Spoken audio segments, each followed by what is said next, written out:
on this Tuesday night. It's like ridiculously expensive as it is. Eating veggies may be good for your health, but maybe not your wallet. Why your grocery bill is set to rise again. Clashes in France. The battle against a carbon tax as the world meets to tackle climate change. Where does that leave Canada? And what can you do to make a difference? And later, a CBC exclusive. The Met is the largest performing arts organization in the world. So this is like, just thinking about this is a bit... No opening night jitters, though. One-on-one with the new Canadian conductor. How he wants to make opera cool with the kids. This is The National.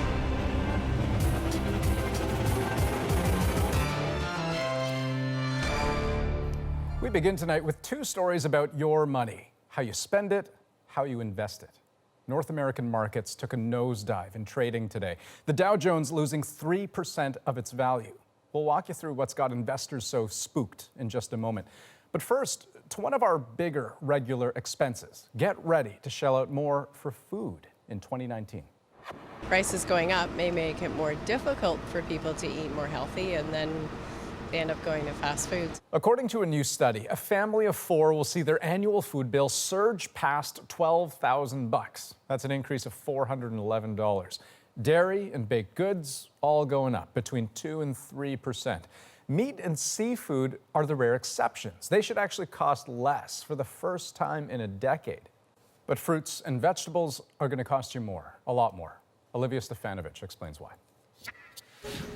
Forced to choose between paying her rent and feeding herself, Bonnie Thibodeau comes here to fill her basket at the food bank with whatever she can.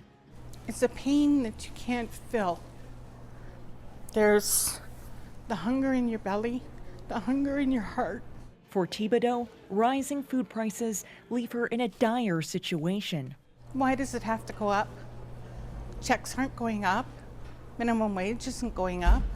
The latest Canadian food price report suggests grains, fruit, and vegetables will see the biggest price jump, a rise of up to 6%. 1 in 8 Canadians are food insecure. We need to be putting nutritious, healthy, affordable food on people's plates.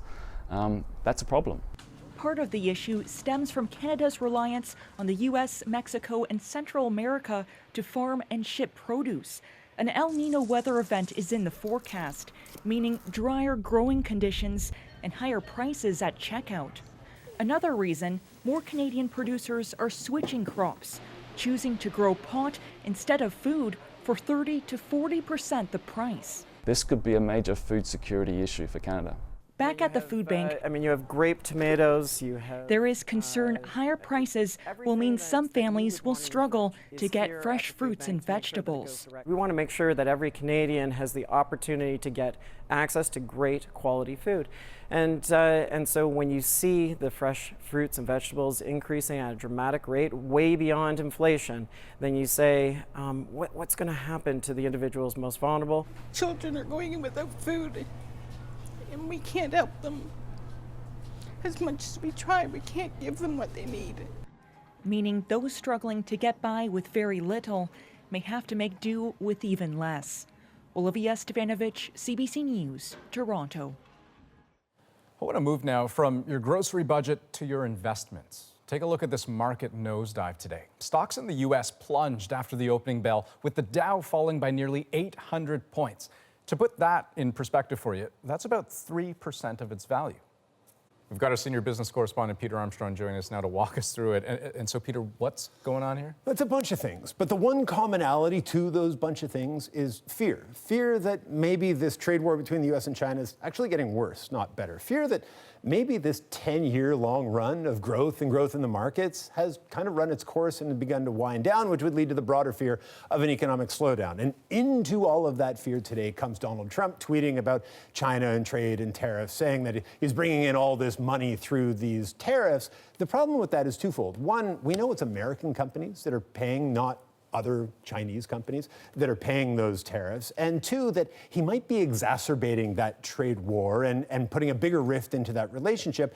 and maybe misunderstanding how the mechanics of that main tool that he's trying to use in that fight could be. So fear and then some weird movements on the bond markets really set the stage for a broader cycle. You mentioned one of the fears, though, being of a broader economic slowdown. I mean, how much do we read into today's dip? I mean, I've seen more than one analyst float the R word. Recession, for sure. But let's take a step back and say economic growth is actually going pretty well. Here in Canada and around the world, the Alberta oil crisis and GM cuts notwithstanding, things are looking pretty good. On the other side, look at the markets. Yes, it's been a topsy-turvy year. Let's take a look at the Dow Jones Industrial Average over the past year. And you look at that, that looks like a market that doesn't know what it wants to do, but we're actually still up on the year. Up, not very much, 1 or 2%, but it looks like an uncertain market. It looks like an uncertain time. That's kind of where we are. Peter Armstrong, a lot of material to get through, but you did it in a very short amount of time. Thanks very much. Glad to do it. New developments tonight in the Donald Trump-Russia investigation, and they involved the U.S. president's former national security advisor. Michael Flynn lasted less than a month in the job, but the mystery around what he knows and what he's been told about investigators, what investigators are looking at in terms of Trump and Russia, has lasted more than a year. And tonight, we have our first clues. U.S. Special Prosecutor Robert Mueller releasing a court document detailing Flynn's crimes in cooperation with the probe. Washington had been on edge waiting for this until it was released late this evening. Keith Bogue has more. And Keith, first of all, what does this document reveal? It reveals less than was hoped. Let me just show it to you. You can see how much of the document is redacted. All of these things are details about the information that Michael Flynn has provided the special counsel, but that are not going to be made public at this time because the investigation is ongoing. So the important message out of the document turns out to be in the first part where there's a recommendation for sentencing, that is that Michael Flynn should receive a sentence at the lower end of the sentencing scale, and that should even include no incarceration time at all. So what we can draw from all of that together is that Michael Flynn has given the special counsel what the special counsel wanted, that the special counsel is pleased with his cooperation, that the information he has provided has been useful in furthering the investigation, that the investigation is continuing, but even though it's continuing, the special counsel has decided that the time for sentencing is appropriate because of the value of the information that he's got so far. And so some people, Keith, tonight just a little bit more nervous as the investigation perhaps moves a little closer to them. What sort of clues do we have about what's coming next? Well, those who might know what Michael Flynn could have told the special counsel should read into this that he did tell them just that information. Next thing we're waiting for is at the end of the week we'll see some details about what Paul Manafort lied to the special counsel about that led to them blowing up their cooperation agreement. The special counsel has promised details on that. We'll see how much he gives, but it is possible he could tell quite a story. Thank you, Keith. Thank you. As the world gathers in Poland tonight to talk about climate change solutions, there was one story that seemed to be on everyone's minds. After weeks of protests, some of them violent, France is delaying its planned carbon tax. The situation has become the biggest crisis Emmanuel Macron has faced since he became president. The CBC's Thomas Dagla has more on the government's U-turn. This is what France has come to. Clashes today between police and high school students, inspired by a wave of protests across the country. Near Toulouse, a school was set on fire. Even at the prestigious Sorbonne University in Paris, students set up a blockade today and aired their grievances. We stand with the yellow vests, he says, because we can relate to their fight. Yes, those yellow vests. The protesters in fluorescent workwear who started by campaigning against fuel tax hikes, but whose movement devolved into ugly riots. Troublemakers threw rocks, torched cars, even defaced the world-famous Arc de Triomphe. Lower the taxes and let us live, she says. For President Emmanuel Macron, it signaled his biggest crisis yet, vowing not to give in and to push through his eco-friendly plan. Today, though, a concession. Cette colère, il faudrait être sourd. You'd have to be deaf or blind to not hear the anger, Prime Minister Edouard Philippe said, announcing the tax hikes would be suspended for 6 months. It's a win for the streets, sure, but unlikely to fully calm the rage. The Yellow Vest movement has grown to encompass wider concerns, with the president focused on global ideals and lower earners feeling left out. The government's image may yet bear this stain for some time. Thomas Daigle, CBC News, London. That couldn't have been inspiring for anyone at the climate negotiations in Poland. Today, delegates from nearly 200 countries began hammering out the rules on measuring and tracking emissions reductions. And if you're wondering where Canada fits in that bigger picture, here's Nala Ayed. If Canada is to leave a mark on the world's battle plan for fighting climate change, this is the team working out the details. And the late nights have already started. With the fanfare mostly over, the negotiators now steal the show. 200 countries writing an operating manual together for a deal that already needs an update. Most signatories, including Canada, are behind on keeping the promises they made in Paris. Canada's promise? To cut greenhouse gas emissions 30% below 2005 levels by 2030. The minister insists commitment to that target still stands. Well, look, I mean, it is a huge challenge. It's a huge challenge for every single country. We are a natural resource-based economy, and we need to make sure we have policies in place. But key policies like putting a price on pollution will have the impact of reducing emissions. Canada's ambassador for climate change, Patricia Fuller, says other countries here are looking to Canada as a leader on how to implement green change at home. But they're not blind to the contradictions. The world sees that there's this kind of internal conflict in the country between a desire to be leaders on climate change and an ongoing investment in the oil and gas sector. And that's really a difficult conversation that Canada is going to have. And this is very much in line. There is that other difficult conversation, ambition. Canada is open to exploring deeper emissions cuts, but likely not before yet another UN summit on this next September. Consultation with Indigenous people. Watching all this are several young Canadians who've come to take a seat at that table. They too have a few words of advice. We need to make sure that youth have a clear and transparent voice and that we are being heard in decisions that are being made for us. So domestically, I want to see Canada raise their ambition on climate change. We know that we have 12 years to take pressing action before runaway climate change takes effect.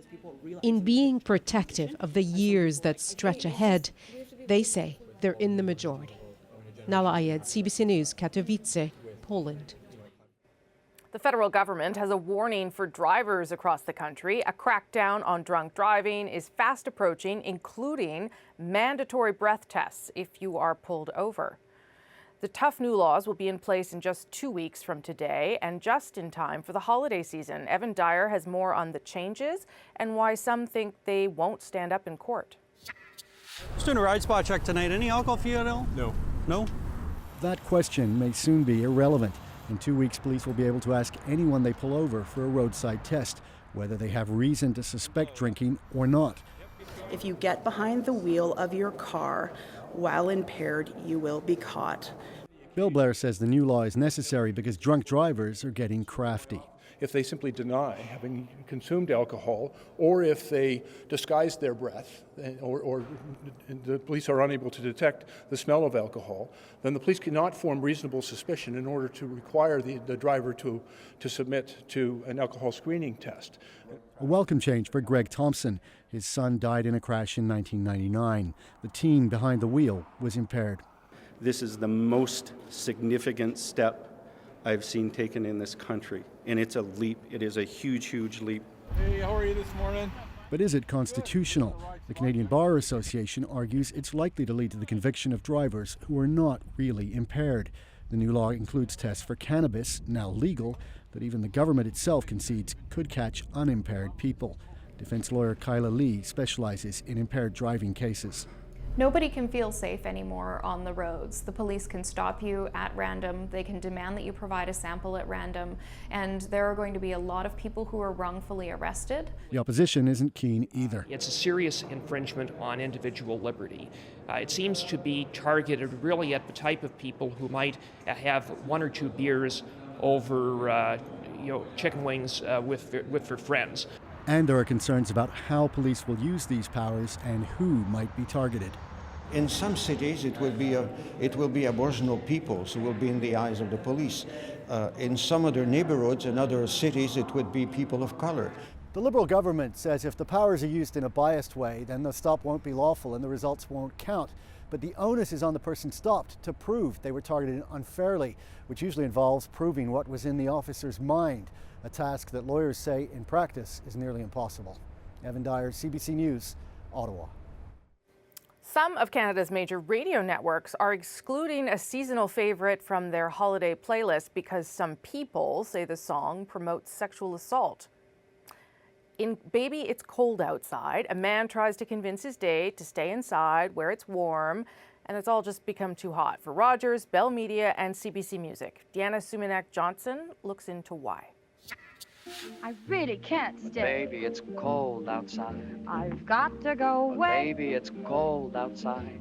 It was a song written in the 1940s by a husband to perform with his wife. You know the words, but what do they really mean? Some people think this line is about a woman being drugged. Hey, what's in this No drink? cash to be had out there. This weekend, a Cleveland radio station pulled it off the air, citing the Me Too movement, and others followed. I was happy. I feel like it doesn't have a place anymore. I really can't stay. Maybe I'm fine with that. Singer-songwriter Lydia Liza found the song so problematic, she recorded an updated consensual version in 2016. I didn't realize it was creepy for a long time until we started to put a language to the feelings of like women coming forward with their stories. But this jazz musician thinks the original is fine just as it is. I thought of it as a playful thing, because that's what it was when it was intended to be, was a parlor song where people would sit down and sing the lyrics and sort of play along. And some say the critics missed the original point of the song. The woman is afraid, not of her date, but of society's judgment of her sexual behavior. I ought to say no, no, no, Mind sir. if I move in closer? At least I'm going to say that I tried. What's the sense I of can hurting definitely my- see that in the context of that generational time. But now we're having too many important conversations to allow that to be an excuse for what we're trying to accomplish. That means a roster of old favorites, from the Rolling Stones to Elvis, could now be seen as suspect. This debate is bound to outlast the winter. Deanna Sumanak-Johnson, CBC News, Toronto. And still ahead tonight on The National, the Canadian companies challenging the supermodel stereotype, why body diversity is proving to be profitable. And as the world grapples with what to do about climate change, David Common looks at the things you can do, from the way you invest to what you eat. And a little bit later, a Montreal conductor ascends to the New York Metropolitan Opera. My exclusive interview with Yannick Nézet-Séguin. You ever get tired? As everyone. No, I don't think you do. I do have an energy level above the average. Let's put it this way.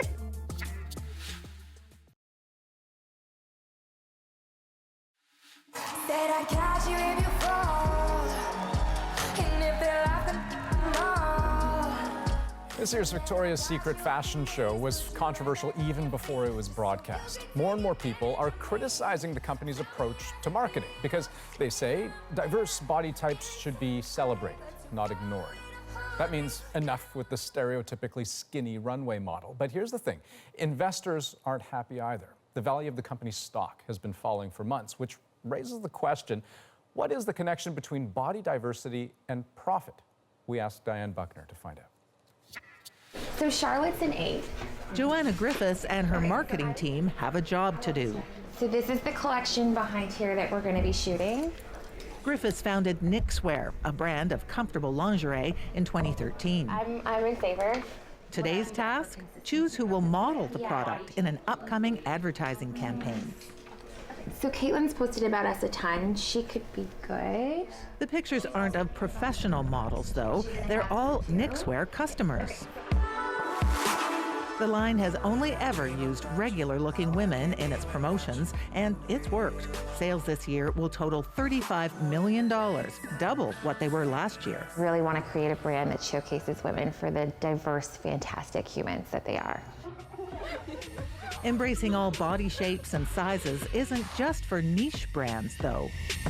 Pop star Rihanna has launched her own line of lingerie with a wildly diverse fashion show. I already like who I am. Third Love of San Francisco has built its business by offering an expanded range of bra sizes. I like that my curves have curves. And earlier this year, American Eagle's Aerie brand ran a campaign using models with disabilities. When you put a real person out, and people could go, wow, that person's got courage, that person's got confidence, that person has conviction.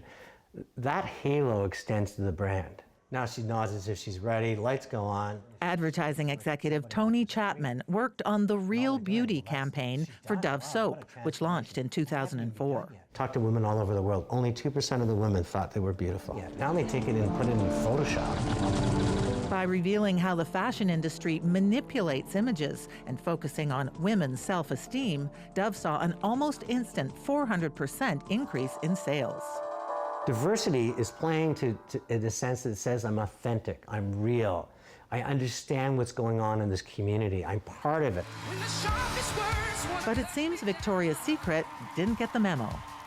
Every single year around this time ahead of the fashion show, I'm like, this is going to be the year that they start including women of different sizes in their shoots, becoming more inclusive.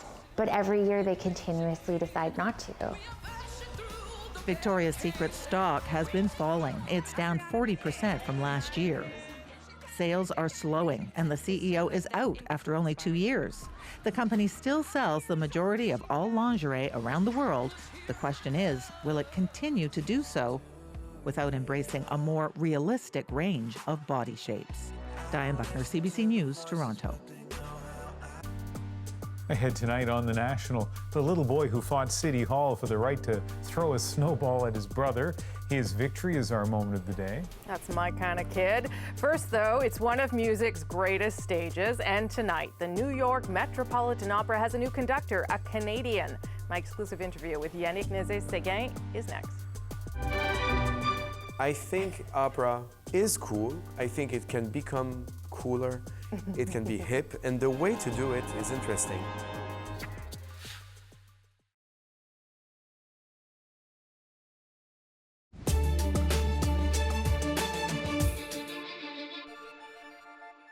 We are in the sky and on the ground looking to see what sort of damage might have been caused to our equipment out there and really narrow down the cause of this. That's one thing we don't have at this is an exact cause. There were widespread power outages across Saskatchewan today, and the provincial power utility, as you heard, not sure what caused it. At this stage, most of the city of Regina has had its power restored. Exact numbers of how many customers are still affected haven't been made public. Earlier, Sask Power described it as in the tens of thousands.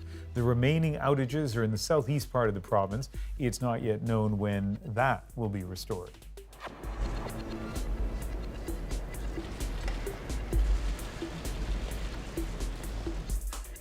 Well, that was a powerful moment in Washington. Former U.S. Senator Bob Dole helped from his wheelchair to stand and salute the casket of former President George H.W. Bush, a fellow World War II veteran.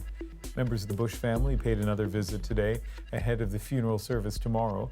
Former Canadian Prime Minister Brian Mulroney will be among those to give a eulogy. So I promise you today, this is the very best deal for the British people. I ask you to back it in the best interests of our constituents and our country. And with my whole heart, I commend this motion to the House. This was a tough day for the British Prime Minister, Theresa May. Her government has been found in contempt of Parliament, and the reason? Not publishing the full legal advice around the Brexit deal. This is just the start of a 5-day debate on the proposed withdrawal agreement. MPs will decide whether to reject or accept it next Tuesday. When it's my opportunity to talk, I say, well, there's this big internal trade issue that we have about getting our product from one province to another. Alberta Premier Rachel Notley calling on the Prime Minister to address what she's describing as an oil price crisis. Notley and Saskatchewan Premier Scott Moe sent a joint letter to Justin Trudeau calling for the oil price differential to be on the agenda at the upcoming First Ministers meeting. The Prime Minister's office says the issue will be discussed as part of a conversation about jobs and trade. Well, tonight, a Canadian conductor is scaling the heights of the music world. His name is Yannick Nézet-Séguin, and his work has been described as knocking at the gate of heaven.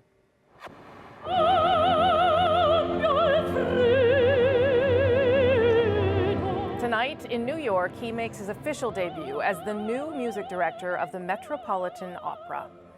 He's conducting Verdi's La Traviata. The title literally means fallen woman, and here's why that's a bit ironic. Nézet-Séguin's big splash is happening tonight ahead of schedule, precisely because a man fell from grace.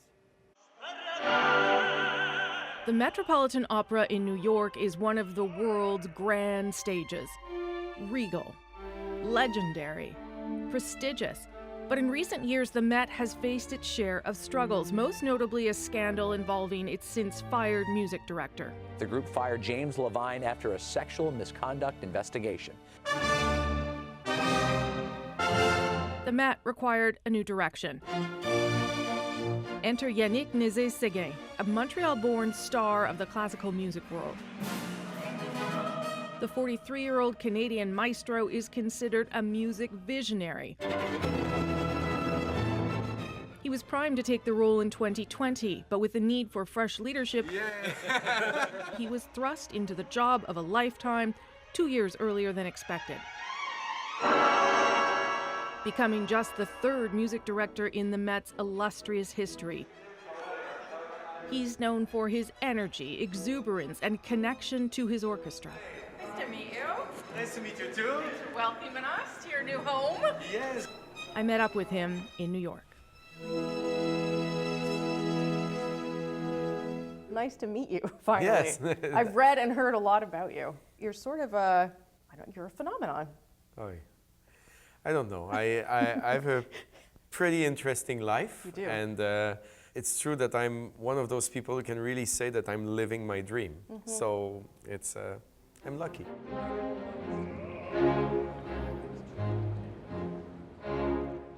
Watching you is quite fascinating. I mean, I've watched some videos, but it's different to see you in person. The way you are, it's not just a guy waving a stick. You are sort of, your body is taken over by it. Lots of emotion. What's happening inside here when you're doing that? So the philosophy for me is that I should, as a conductor, express the music with every way possible. The stick and the hands is, of course, the most common way or maybe the clearest way, but the emotion has to come from the face, from the mouth, the whole body. I'm, some people would say, diminutive stature. So I have to also take more space. Yes.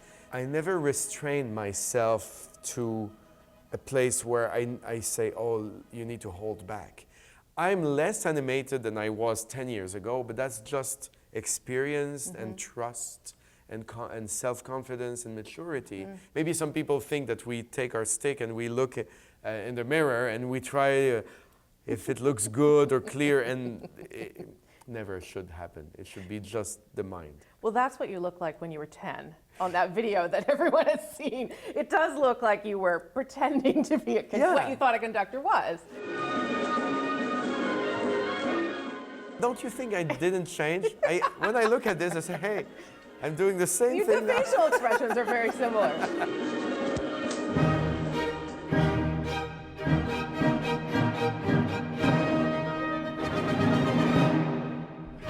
You said once that this job was almost too big for one person. Yeah, I mean... Do you still think that now that you're sort of in the midst of it? No. Well, it's too late now anyway. Exactly. I want to make it work. No, it is the Met is the largest performing arts organization in the world. Yes. So this is like, just thinking about this is a bit, so at the end of the day, the conductor is the only constant presence which has to make it happen together in the moment. And this is the way I see it and I conceive my job. And this is why maybe I felt at some point this was maybe too much, but now I realize that this is also plays into my strengths, let's put it this way, because the thing I like the most about my profession of conductor is to bring people together and make them give their best. So there was an interesting moment today when I was here for the rehearsal where you had 10 minutes left and you stopped and you said to the pit, listen, I have this crazy idea, I want to bring you all up on stage. And I watched you, but I also watched them, and they all sort of went, what? Is this guy crazy?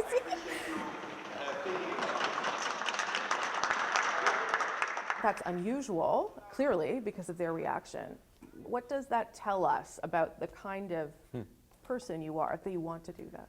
I think there's such a collective effort in this that it's my role to feature that aspect of the teamwork even more, especially from the orchestra. And this orchestra, I consider it the best opera orchestra in the world. And I want them to feel that they are really part. And I had people crying after this, coming to me saying, we're so moved that you think of doing this for us. And this is a learning process, I think, of my leadership, but also the way that they feel that they can take their own place within a huge organization like the Met is. Well, you also have said that there had been a culture of you don't say anything to the maestro. You don't question him, he's in charge, which seems a very dated way of doing business, but obviously was still around. So when you told people, yes, you can call me maestro, that's okay, but this is a collaboration. Has there been pushback in any of the places where you've been? There never was any pushback. I have to respect, though, that you can't have the people change a culture overnight. And, you know, being collaborative doesn't mean not being clear in what we request.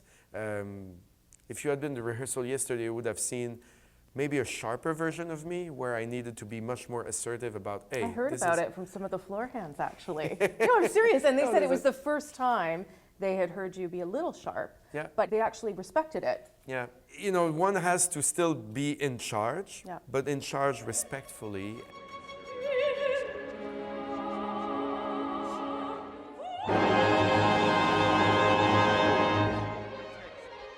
Do you feel a pressure in this position that is sort of apart from just the title? There are financial issues at the Metropolitan.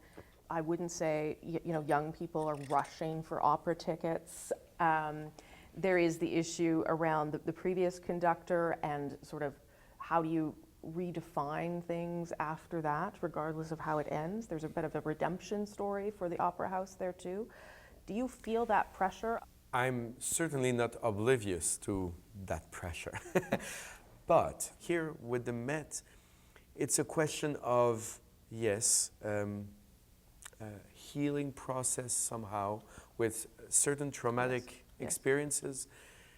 But it's also a question of relevance, I think, is more the connection.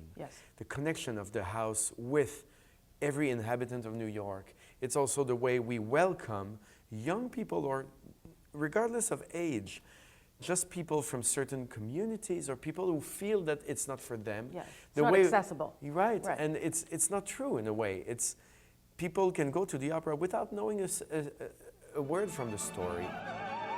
The Met is working hard to open doors to new audiences, from commissioning operas written by women to bringing opera into the classroom. The question now, can opera become cool for a new generation? I think opera is cool. I think it can become cooler. It can be hip. And the way to do it is interesting. I think making it known, making it accessible, and when I say accessible is more people feeling welcome. But never, never, ever dumbing it down. You know, just that is how it's going to stay and become more hip. What should Canadians that are watching, who you might get to New York, might get a chance to see you here, maybe not, what should they make of you sort of taking the world over? I wouldn't be here if it were not because of who I am as a Canadian and the deep values we have. I think this way of approaching people with a lot of open mind to everyone else's opinion and input, but also the need for creativity, the need and the encouragement when you grew up in Montreal, as I did. And if you're different at 22 and you want to do Beethoven a different way and Verdi a different way, it is not discouraged, it's encouraged. You ever get tired? As everyone. No, I don't think you do. I do have an energy level above the average. Let's put it this way. It's you got a little Energizer Bunny thing going on. Yeah, Energizer Bunny, that's me. Thank you. Thanks. Well, that was a really cool interview, Rosie. And it's true that, I mean, as a musician, the conductor is your conduit to every other musician in the room, right? Yeah, and because of who he is, and you saw friendly and outgoing and young, he's really managed to break down some barriers. And I should say, really, highlight of my job, I got to sit in the Met and watch the Traviata being rehearsed. Right. It was like mind-blowing. Wow. But if other people don't get there, because I realize not everyone has my cool job, you can actually go to Cineplex as of December, I think, 15th or something. You just get to sit in a movie theater and pretend you were at the rehearsal just like I was. Huh, you know. Up next on The National, as the world meets in Poland to tackle climate change, we asked David Common to explore some simple solutions here at home, right down to what you eat. I took the ham out, I took the cheese out, and then I'm just left with the tomato and the lettuce. Is that okay? Apart from the taste,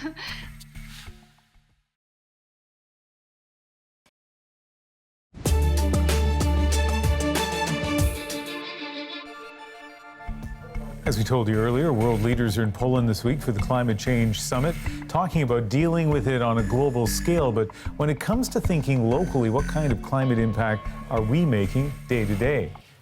There are lots of studies out there on how you can shrink your carbon footprint. And tonight, David Common looks at some of the science that may help you make those everyday choices.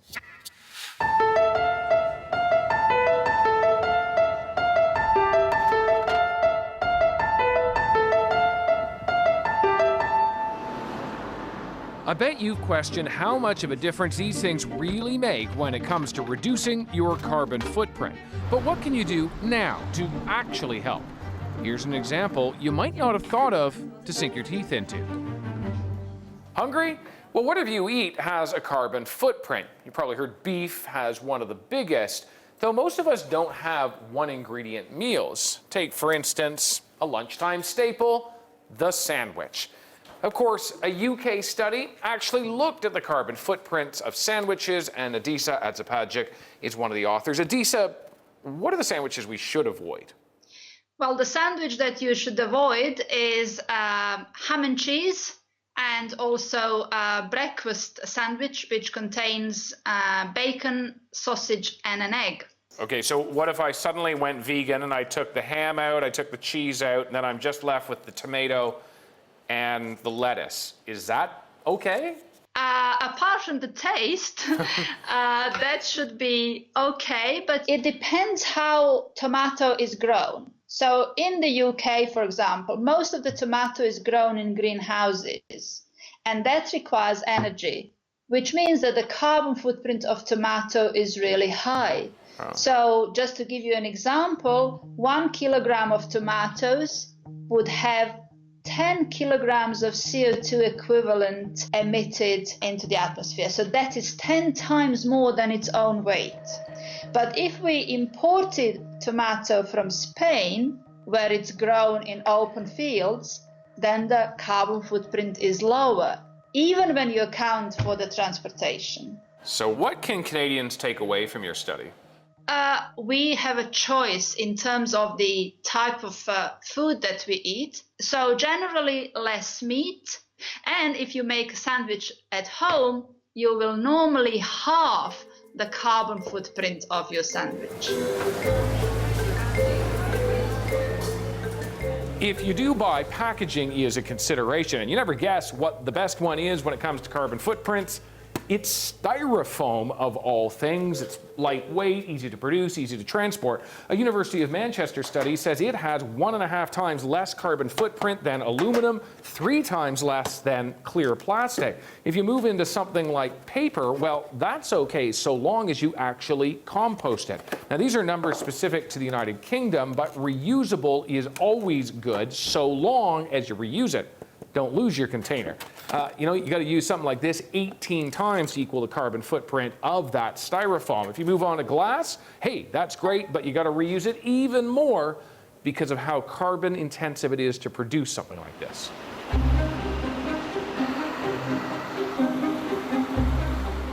There's one really big way to reduce our own carbon footprint and maybe make a bit of money at the same time, talking about your investments. So one study from CoPower shows the average Canadian portfolio is connected to more carbon emissions than anything else we do in our daily lives, even driving. And so a $10,000 investment, for instance, here at the Toronto Stock Exchange, could be connected to 800 kilograms of CO2 each year. That's the equivalent of driving 3,000 kilometers in a car, tumble drying 332 loads of laundry, or eating 264 quarter-pounder hamburgers. Okay, whoa, let's hit the rewind button. How is it that investing has a carbon footprint? Man with the answers today is Tim Nash, and you are an investment coach, and you're also the founder of Good Investing. So explain this to me. How is it the money that I invest has a carbon footprint? Right. Well, you invest that money in companies, and those companies emit carbon emissions. So just like you share in their profits, you also share in their carbon footprint. Okay, I get how you say you're partially responsible, they're emitting, you have a share in that. And as Canadians, we invest trillions of dollars a year. But what about the small guy, the normal guy? When it comes to regular investors like you and I, right, the first step you're going to want to take is to speak to your financial advisor, whoever you're working with, and ask some tough questions. See whether they have socially responsible investments available. But am I giving up returns by going with one of those? Not at all. All the studies have shown that you can do just as well, if not a little bit better, by investing in companies that are reducing their carbon emissions and by getting fossil fuels out of your portfolio, what we call divestment. We've started to see the smart money move in this direction. Canadian Pension Plan, Ontario Teachers Pension Plan, they're all moving in this direction. What I'm worried about is that if you own the companies that have those high carbon emissions, they're not going to be as profitable in the future, and regular investors might end up suffering as the broader economy moves in this direction. Look where the puck is going, not where it is. That's it. So those are just a few things that you can do to reduce your own carbon footprint. They're not necessarily the biggest ones out there, but even the small ones, taken collectively by all of us, can really make a difference. David Common, CBC News, Toronto. And if you still have questions, and I've got a couple, David is doing a Facebook Live Q&A tomorrow afternoon. He'll be joined by an expert to talk about more daily choices to reduce your carbon footprint. For example, is it better to wash dishes by hand or load up the dishwasher? I like that question. So check out our Facebook page tomorrow afternoon, 3 p.m. Eastern. You can also watch the Q&A on our YouTube channel and on Twitter. I really hope it's the dishwasher. Okay, our moment is next. We go to Colorado, where a 9-year-old boy successfully overturned a nearly century-old law banning one of the most innocent of things. Research suggests that a lack of exposure to the outdoors can lead to obesity, ADHD, anxiety, and depression. Kids want to have snowball fights without breaking the law. Sounds like you just changed the law, buddy.